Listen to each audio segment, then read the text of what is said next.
Welcome to Chapter 12. Sie steigt über den niedrigen Gartenzaun und, you know, it's kind of a soft full stop. Second position is the verb steigt, and you might remember that steigen, let me give you an example. Die Temperatur steigt. Der Aktienkurs, the stock market index or stock market curve, not sure what that is in English, steigt. And it's the opposite of fällt, which you can identify easily as to fall. Yeah, so steigen means to climb, and also in a passive way, as you can see with the temperature, because the temperature is not actively doing anything. So she climbs over the. Niedrig is a lovely word. You know the Lande, so the Netherlands. Niedrig means nether, so a more common word is low. The low, garden, and Zaun, you might remember fence. If not, just listen to me explaining it 50 more times, because I think there's a couple of more Zäune in this story.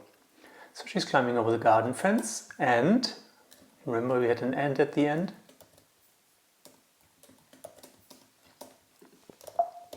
Springt auf das Nachbargrundstück. Yeah, and of course after an and we can eliminate the subject if it's the same as in the sentence before, but I always write it here for you so that you can see it. And she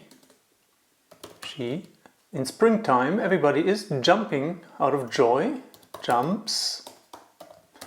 Auf means onto the, and Nachbargrundstück looks intimidating, but it's very simple. Well, it's definitely Nachbar was easy, right? Näh, same, and Bar is bore here. Grund is ground, also very easy to identify. And Stück, you know, from Frühstück, which means it's the early piece of the day. So neighbor, ground piece. The ground piece that belongs to the neighbor. So, to the neighbor's ground. Leise läuft sie das Haus herum und second position laufen, and at the end is something, the you might recognize as a kind of preposition, at least it looks like one. Here it's a prefix, herum belongs to laufen. Herumlaufen, we actually have 2 times here, which is a bit exceptional, but well, let's take a look. Leise, remember Liza Minnelli or Liza Stansfield, those were very silent, or it has become very silent around them. So it simply means silently, because she's doing something, that's why Lee. And laufen, Luffers, maybe you remember Luffer. In German it's Luffer, maybe in English it's with double O. SpongeBob was a Luffer sponge. And he was running all the time. So she runs, not necessarily in a sporty way, she rather walks and runs. Laufen is a bit ambivalent. So silently runs she, you hopefully know by now, around the house. And herum is a lovely word. Her, remember, is short for here, or if you want to use the English word, here. And again, around. So herumlaufen means to run around. And again, she's not really running physically, she's more or less quickly walking. Yeah. So herumlaufen, for whatever reason, well, if you do herum, you have to say what around, so let's say it's married to the preposition Here it's a prefix, because it's fixed in a way, in the sense that it's an integral part of the verb. And here it's a preposition, which is a lot freer. So she runs around the house. And what is she doing? Schaut. The end means, schaut durch die Fenster ins Haus. Schaut, remember the show requires someone that actually looks at you. Durch is like in English TH. Are you, a little bit mixed. And the CH turns into GH through the fenestre, which is the hole in the house, or in the wall, which is a window. I have to think about it. Ins, two words, in, das, you figure that out, house. So she's looking through the windows actually. I see this only by the D article. Normally it would be das Fenster. If it was one window, it would be das Fenster here. But here it's that. And the reason is the ER ending at the end of a noun and plural never really changes. Yeah, there's only in dative plural, which we will talk about at one point. And then it doesn't really change, it just gets the end that everything else gets as well. Sie kann nichts erkennen. Kann, you know by now. She can. Nicht, you should know.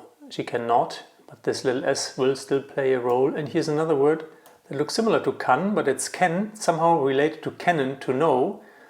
And it is the ER often, you can try to turn it around. And kennen, re-know. Could be renown, but it's not. It's recognize. Somehow kennen, to know, is related to cognize. Yeah, you figure out how that is, but the recognize. So she can not recognize what? This S here actually is short for etwas, something. So nichts is simply nicht etwas, not something, which is nothing. Yeah? In English, nothing is also no thing. Very easy, right? So, next. In diesem Moment hört sie hinter sich eine Stimme. In diesem Moment, easy peasy, heard you, remember. Just because it's so beautiful, heard you, take off the personal ending and you have H-O-R, which you jumble around, you get or, which means ear, and you just add the H back, you have hear. The word ear is also in the English hear, because you hear with your ear. She, hinter, behind. Oh, beautiful. Yeah, you see hint and hind. Sich, herself, behind herself. A Stimme. Well, I give it to you, it's voice. I give you a couple of examples for Stimme. Stimmen. For example, für eine Partei. Partei stimmen means to vote for a party. Then you can also ein Piano stimmen. I take the English word. I don't know the real difference between piano and Klavier. And there's also Flügel, which would be einen Flügel stimmen. To tune a piano. So Stimmen, somehow what you do with your voice, very likely the origins of elections were vocal, and tuning something, well, your voice has a certain tune to it. Yeah, so it has a couple of meanings as a verb, stimmen. So the tune that you make, that's your voice. So she's hearing a voice behind her. Kann ich Ihnen helfen? The sentence starts with a verb that usually means this is a question. Could also be in order, but in this case there's no indication for that.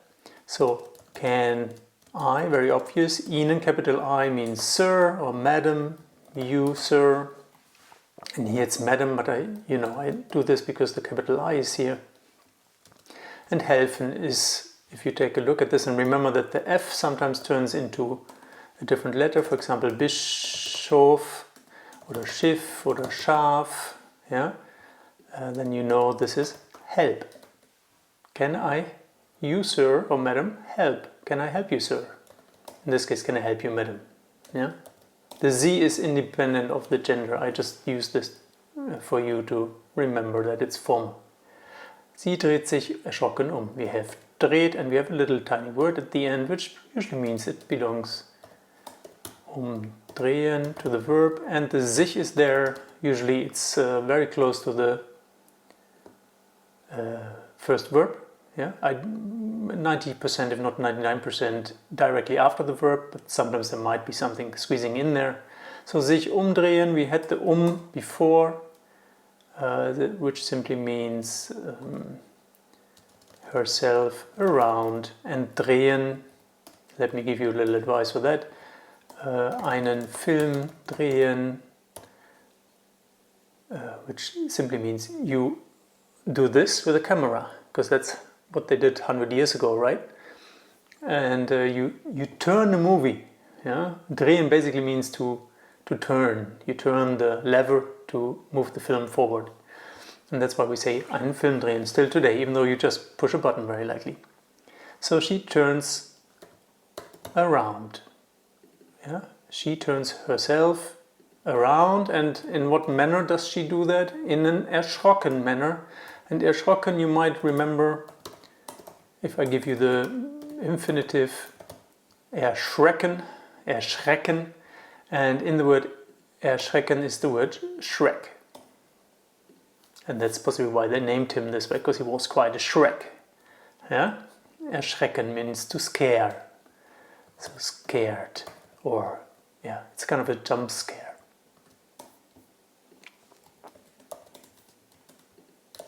Am Gartenzaun steht eine ältere Dame. Well, I told you there will be more sounds. Stehen is the verb in question, nothing at the end. So, am, two words in one. Which ones? 3, 2, 1. An plus dem, which simply means at the.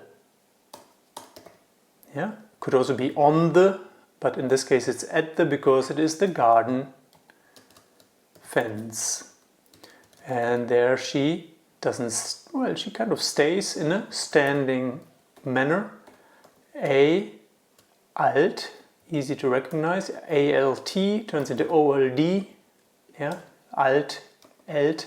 The A-umlaut comes because we put something at the end of alt, and this is the ER, the so-called comparative, because you compare something. She's older than the usual dame. So there's an older lady at the fence. Sie schaut Simone skeptisch an. Schaut, schau, schau, Herr Kommissar, schaut an, anschauen. To look at. Yeah. So she looks at Simone skeptisch. Well, it's almost the same in English, skeptically. Not much to do. Now, Simone is a little bit embarrassed, it seems, because she lügt. She lügt. So, lügen comes from to lie.